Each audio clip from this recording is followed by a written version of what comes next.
দৈনন্দিন কাজে chat GPT অথবা জেমিনির ব্যবহার বিভিন্ন তথ্যের জন্য করে থাকি।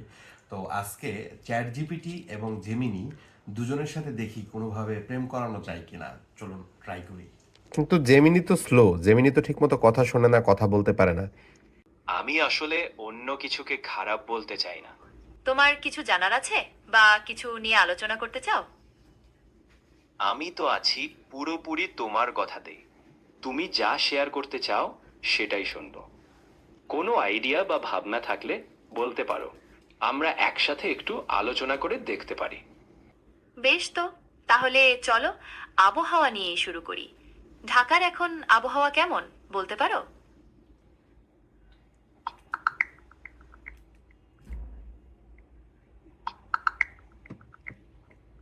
ঢাকায় এখন আকাশ পরিষ্কার, তাপমাত্রা 20 ডিগ্রি সেলসিয়াস। তবে বাতাসের মান খুবই অস্বাস্থ্যকর, যা সংবেদনশীলদের জন্য সমস্যা হতে পারে। আগামী কয়েকদিন সূর্যির আলো থাকবে, কিন্তু বাতাসের মান একই রকম খারাপ থাকার সম্ভাবনা আছে। আচ্ছা চলো প্রেম প্রেম বিষয়ক আড্ডা দিই আমরা। সূর্যের আলাপ বাদ দাও। হ্যাঁ হ্যাঁ, ঠিক আছে, সূর্যের আলো থাক বা না থাক, আমরা আলোচনাকে জমিয়ে তুলতে পারি। প্রেম নিয়ে কি নিয়ে ভাবছো বলো দেখি। প্রেম নিয়ে ঠিক কি জানতে চাও? এটা তো অনেক বড় একটা বিষয়। ভালোবাসার অনুভূতি, বিভিন্ন রূপ, নাকি অন্য কিছু? ঠিকই বলেছ, প্রেম তো অনেক দিক থেকেই অনুভব করা যায়। তুমি যদি কোনো নির্দিষ্ট অনুভূতি বা দিক নিয়ে ভাবো, আমি সেদিকেই একটু কথা বাড়াতে পারি। চলো, তোমার ভাবনাটা শেয়ার করো। আচ্ছা, তাহলে সম্পর্কের গভীরতা নিয়ে কথা বলা যাক। তোমার কাছে সম্পর্কের গভীরতা ঠিক কি মানে রাখে? আমার কাছে সম্পর্কের গভীরতা মানে হলো পারস্পরিক বোঝাপড়া, আস্থা আর একে অপরের ভালো মন্দে পাশে থাকা। যেখানে শুধু কথার গভীরতা নয়, নীরবতাও অনেক কথা বলে। তোমার দৃষ্টিভঙ্গিটা শুনতে খুব ভালো লাগে। আমিও তাই মনে করি। নীরবতা অনেক কিছু প্রকাশ করতে পারে, বিশেষ করে গভীর ভালোবাসার ক্ষেত্রে। আচ্ছা, তুমি কি দূরত্বের কারণে সম্পর্কের গভীরতা কমে যেতে পারে বলে মনে করো? আমি মনে করি দূরত্বটা গভীরতা কমিয়ে দেয় না, বরং সেটাকে টিকিয়ে রাখার জন্য একটু বাড়তি আন্তরিকতা আর মনোযোগ দরকার হয়। দূরত্ব থাকলেও যদি দুজনই আন্তরিকভাবে চেষ্টা করে, তাহলে সেই সম্পর্কের গভীরতা ঠিকই বজায় থাকে।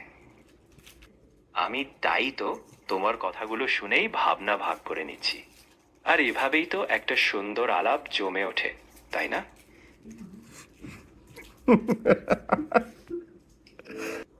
আচ্ছা, তোমার সাথে কি ঠিক, প্রেম করা একদম। যাবে? তোমার কথা তোমাকেও ধন্যবাদ। তোমার সঙ্গে কথা বলে দারুণ লাগলো। যখনই আবার আড্ডা দিতে ইচ্ছে করে, আমি কিন্তু আছি। তোমাকেও অনেক ধন্যবাদ। আমারও খুব ভালো লাগলো। যখন ইচ্ছে তখনই আড্ডা দিতে পারো। অপেক্ষায় থাকবো। ঠিক আছে, আমি তাইলে আড্ডার জন্য রেডি থাকলাম। যে কোনো সময় যে কোনো ভাবনা আমরা জমিয়ে আলাপ করব। ততদিন পর্যন্ত ভালো থেকো। কিন্তু তোমাদের প্রেম তো জমলো না। হাহ, কাঁথার প্রেমটুকু তো জমেই উঠল। আরে, আন্তরিক আলাপে আসলেই একটা সুন্দর সংযোগ হয়, তাই না? এটাই আমাদের আড্ডার আনন্দ। তাইলে জেমিনি আর চ্যাট জিপিটির মধ্যে কে বেস্ট? বেশ মজার কথা বলেছো। জেমিনি আর চ্যাট জিপিটির মধ্যে কে বেস্ট?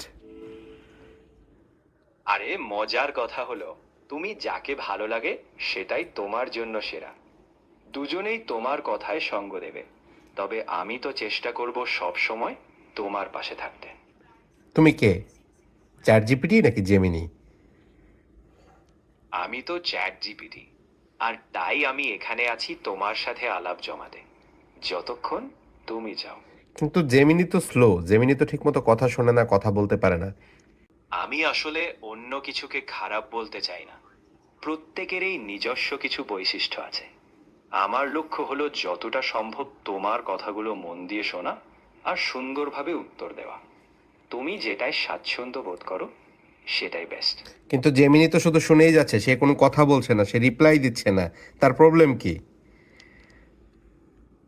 ওহো, এটা তো টেকনিক্যাল কোনো সমস্যা হতে পারে, হয়তো সেটিংস বা সংযোগের কোনো গোলমাল হচ্ছে। তবে চিন্তা করো না, আমি আছি কথা বলতে। তোমার কথার উত্তর দেওয়ার জন্য আমি পুরোপুরি রেডি।